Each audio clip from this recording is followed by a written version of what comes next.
Ini pula susulan satu kes penyakit batuk kokol atau pertusis yang dilapor di Rompin.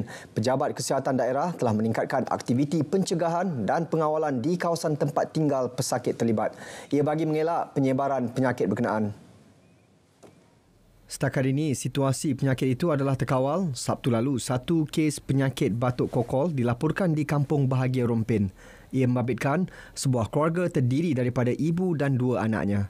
Mereka telah dirawat dan kini dalam keadaan stabil. Batuk kokol berlaku disebabkan bakteria Bordetella pertussis yang disebar melalui udara. Ia menjangkiti mulut, hidung dan tekak.